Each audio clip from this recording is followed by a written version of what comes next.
जी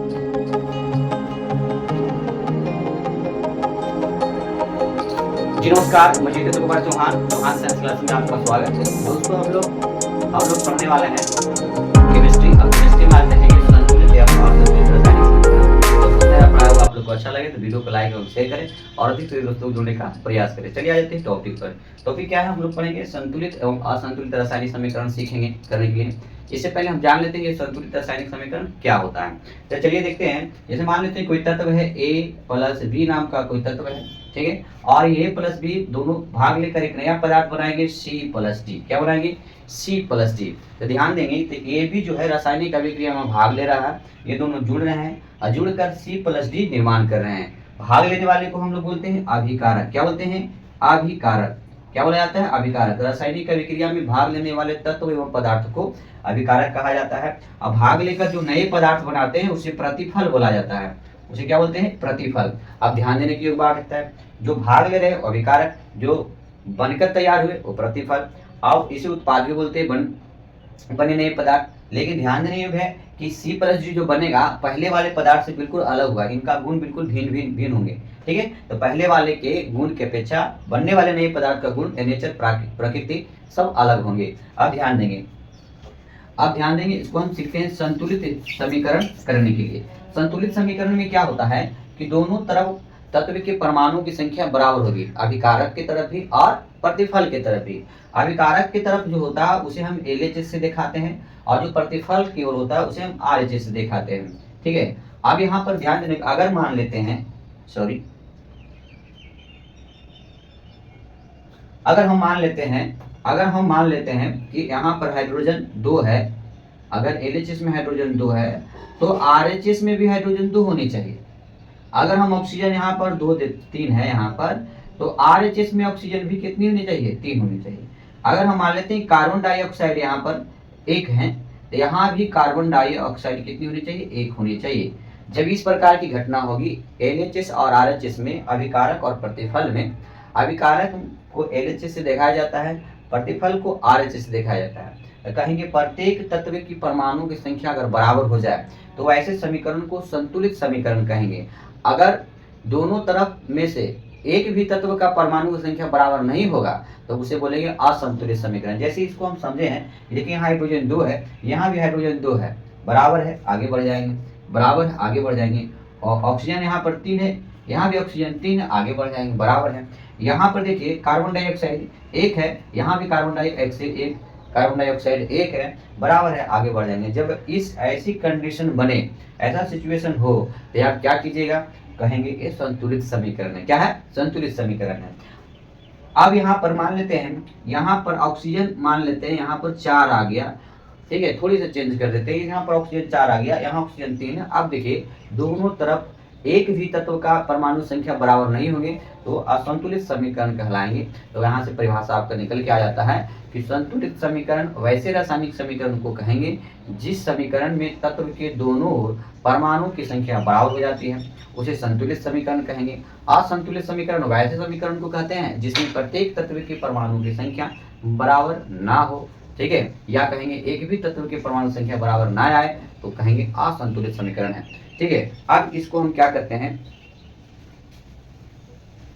अब हम इस समीकरण को संतुलित करने का प्रयास करते हैं। तो देखिए हमारे पास जो समीकरण दे रखा है उसको संतुलित करते हैं, ठीक है। हमारे पास जो समीकरण है पहला एकदम साधारण सा बेसिक है, 0 से। देखिए यहाँ पर हाइड्रोजन है, ये क्लोरीन है, जब छोटे सीखिएगा आपको बड़ा करना आ जाएगा। और ये बनाया है HCl बनाया है, हाइड्रोक्लोरिक बनाया है। यहाँ पर ध्यान दें कि LHS में उसे लिखा जाता है जो रासायनिक अभिक्रिया में भाग लिया है, उसे अभिकारक को लिखते हैं। किसको लिखते हैं? अभिकारक को। अब ध्यान दें LHS में हमारे पास क्या है, LHS में हमारे पास क्या है, तो एक हाइड्रोजन है, एक क्या है? क्लोरीन है। लेकिन इन दोनों के बीच में प्लस है। जब प्लस लिखा आ जाए दो तत्वों के बीच में तो उन दोनों को अलग अलग कंपाउंड में रखेंगे। तो देखिए यहाँ पर हाइड्रोजन है, हाइड्रोजन यहाँ पर कितना दिख रहा है? हाइड्रोजन 2 दिख रहा है, तो यहाँ पर हम 2 दे देंगे।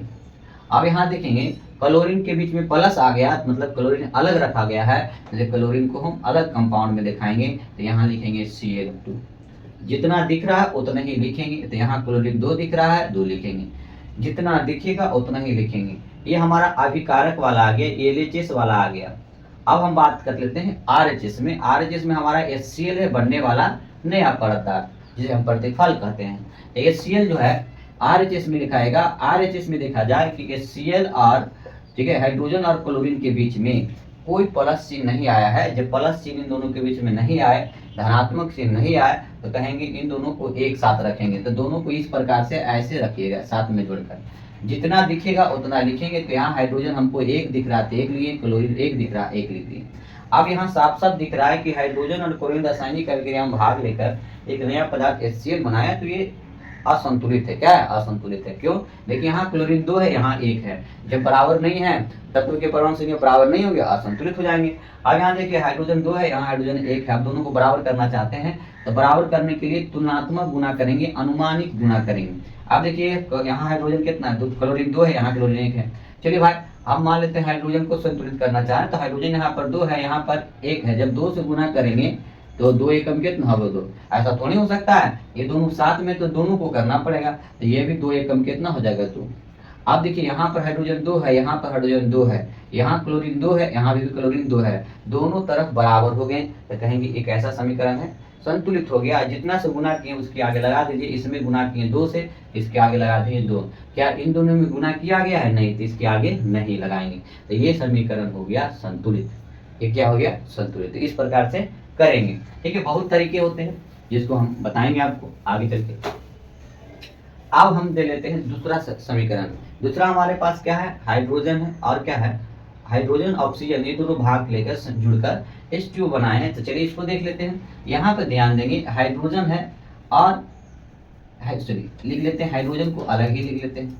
यहाँ LHS है और यहाँ RHS है। अब ध्यान देंगे कि LHS वाला जो है, LHS वाला में LHS को लिखेंगे, RHS वाला में RHS को लिखेंगे। यहाँ हाइड्रोजन हमारे पास है, तो हाइड्रोजन जितना दिखेगा उतना लिखेंगे। कितना दिख रहा है? 2 लिख दें। लेकिन ध्यान देने की बात है, यहाँ पर देखिए प्लस आ गया ऑक्सीजन, तो ऑक्सीजन अलग हो जाएंगे, मतलब कहने वाले इसको अलग कंपाउंड में रखेंगे। तो ऑक्सीजन को कितना दिख रहा है? तो 2 लिख दिए। अब यहाँ देखिए H2O जो है RHS में नया पदार्थ है, तो RHS में लिखा जाएगा, प्रतिफल है ये। तो H2O देखिए इन दोनों के बीच में प्लस नहीं है, तो इन दोनों को एक साथ रखेंगे। तो यहाँ ध्यान देंगे हाइड्रोजन और ऑक्सीजन यहाँ पर RHS में दोनों एक साथ लिखे जाएंगे। इस प्रकार जोड़कर लिखेंगे। अब देखिए यहाँ हाइड्रोजन कितना दिख रहा है? 2। जितना दिखेगा उतना लिखेंगे, 2 लिख दिए। ऑक्सीजन यहाँ कितना दिख रहा है? 1, तो यहाँ पर हम 1 लिख दिए। अब देखिए दोनों तरफ जो है तत्व के परमाणु की संख्याएं क्या है?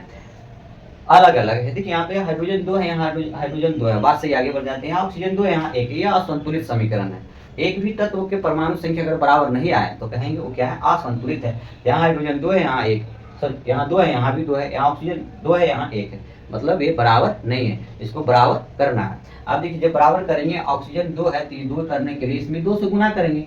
जब 2 से गुना करेंगे तो भाई दोनों में गुना होगा, क्योंकि दोनों एक साथ है। तो 2 दूनी कितना हो जाएगा? 4 हो जाएगा। 2 एकम कितना हो जाएगा? 2 हो जाएगा। अब ध्यान देने की बात है कि यहाँ हाइड्रोजन 2 है, यहाँ ऑक्सीजन 2 है, ठीक है, और यहाँ ऑक्सीजन 2 है, सही है। लेकिन यहाँ हाइड्रोजन अब 4, यहाँ RHS में हाइड्रोजन 4 हो गया, तो इसको भी 4 करना, तो 2 से गुना कर दो, तो 2 दूनी कितना हो गया? 4। अब दोनों तरफ बराबर हो गए।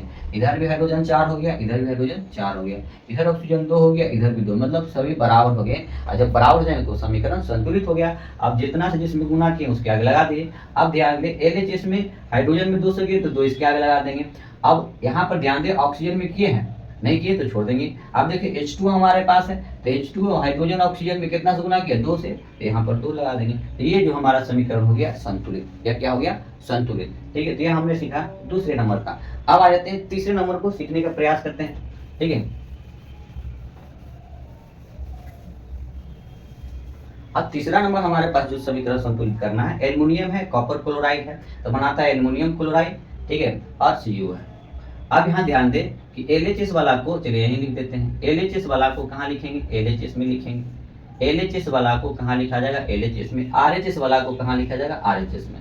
तो जो रासायनिक अभिक्रिया में भाग लेते हैं वो LHS में लिखाता है अभिकारक। तो एल्युमिनियम देखिए यहाँ पर अकेले है, तो इसको अकेले लिख दिए, इसको अलग कंपाउंड में रख देंगे। जितना दिख रहा है उतना दिखा देंगे।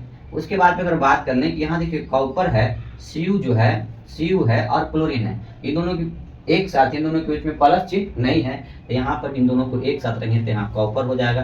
कॉपर को रख देंगे, कॉपर को रख लेंगे, कॉपर को रखेंगे और क्लोरीन को रखेंगे। तो आप ध्यान दें, कॉपर यहाँ पर 1 है तो 1 दिखा दिए, क्लोरीन यहाँ 2 दिख रहा है तो यहाँ पर 2 दिखा दिए, ठीक है। अब यहाँ ध्यान दें, एल्युमिनियम क्लोराइड है, एल्युमिनियम यहाँ पर है और क्लोराइड है। एल्युमिनियम और क्लोरीन की बात करें, इन दोनों को एक साथ रखें, कहीं दोनों एक साथ है। एल्युमिनियम हमारे पास 1 है और क्लोरीन हमारे पास 3 है। अब देखिए यहाँ कॉपर अलग है तो इसको अलग ही रखेंगे, इसको अलग ही रखेंगे कॉपर को, ठीक है। इसको अलग रख देते हैं कॉपर को, ठीक है, अलग रख दें। कितना दिख रहा है कॉपर? 1 दिख रहा है। अब ध्यान दें, ये दो संतुलित है कि असंतुलित है, पता चल रहा है। देखिए एल्युमिनियम 1 यहाँ, एक बात सही है, कॉपर यहाँ 1 यहाँ बात सही है, लेकिन क्लोरीन को देखा जाए यहाँ 2 है यहाँ 3 है, तो बराबर है, बैलेंस नहीं है, अनबैलेंस है, मतलब असंतुलित समीकरण ही हो गया। तो बराबर कर लेते हैं। तो देखिए अगर मान लेते हैं यहाँ पर इसको 3 है यहाँ 2 है, तो हम क्या करते हैं, इसको अगर 3 से गुना कर दे तो 3 एकम ये हो जाएगा 3, और 3 को 2 से गुना करेंगे तो 3 दूनी कितना हो जाएगा 6। अब ध्यान दें, यहाँ तो एल्युमिनियम कॉपर 3 हो गया, यहाँ कॉपर कितना 1 है, तो इसको भी बराबर करने के लिए 3 से गुना करेंगे, 3 एकम 3। लेकिन अब ध्यान देंगे क्लोरीन यहाँ पर 6 है, यहाँ क्लोरीन कितना 3 है। अब इसको बराबर करने के लिए कितना से गुना करेंगे? 2 से। जब 2 से गुना करेंगे तो दोनों होगा, क्योंकि दोनों एक साथ है, तो इसके आगे लगा दो, तो 2 एकम कितना हो जाएगा 2, और 2 तिहाई कितना 6। अब इधर देखिए यहाँ एल्युमिनियम 1 है, यहाँ एल्युमिनियम 2 है, तो इसके आगे 2 से गुणा कर दीजिए। आप समझिए कि ये चारों दोनों तरफ ये बराबर हुआ कि नहीं। यहाँ एल्युमिनियम कितना हो गया 2 एकम में हो जाएगा 2, और यहाँ भी एल्युमिनियम 2 है। यहाँ कॉपर हो गया 3, यहाँ कॉपर 3, यहाँ भी कॉपर हो गया 3। अब यहाँ क्लोरीन कितना है 6, तो यहाँ भी क्लोरीन कितना हो गया 6। मतलब सभी तत्व आपस में बराबर हो गए। जब बराबर हो जाएंगे, जितना से गुना किए उसके आगे लगा दीजिए। इस एल्युमिनियम में 2 से गुना किए, इसके आगे 2 लगा दिए। कॉपर क्लोराइड में गुना किए कितना से 3 से, इसके आगे 3 लगा दिए। यहाँ देखिए एल्युमिनियम क्लोराइड में गुना किए, यहाँ देखिए एल्युमिनियम और क्लोराइड में गुना किए तो कितना हो गया 2 से 2 लगा देंगे। लेकिन यहाँ ध्यान दें, कॉपर में 3 से गुना किए तो इसके आगे 3 लगा देंगे। तो ये हो गया संतुलित समीकरण, ये हो गया संतुलित समीकरण, ठीक है। अब ध्यान देते हैं, अब देखिए ये वाला है, ये समीकरण है, इसको डायरेक्टली नहीं कर लेंगे। देखिए क्या है कि हाइड्रोजन और ऑक्सीजन को पहले नहीं करेंगे तो बच जाएगा जो था तो उसको करेंगे। देखिए यहाँ पर कार्बन डाइऑक्साइड, कार्बन 1 है, यहाँ कार्बन 6 है, तो इसको 6 से गुना कर देंगे। तो आप देखिए 6 दूनी 12 ऑक्सीजन हो गया, यहाँ पर कितना 8 है, तो 12 ऑक्सीजन इसको करते हैं तो 6 दूनी 12 ही हो जाता है, 12 6 18।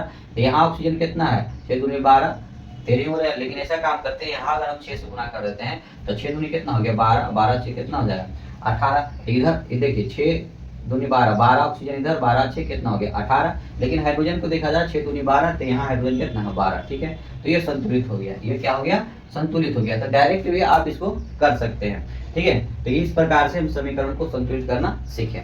तो दोस्तों अगर पढ़ाई आप लोग को अच्छा लगा हो तो वीडियो को लाइक एवं शेयर करें, और अधिक से दोस्तों को जोड़ने का प्रयास करेंगे। फिर मिलेंगे हम ऐसे वीडियो के साथ। धन्यवाद।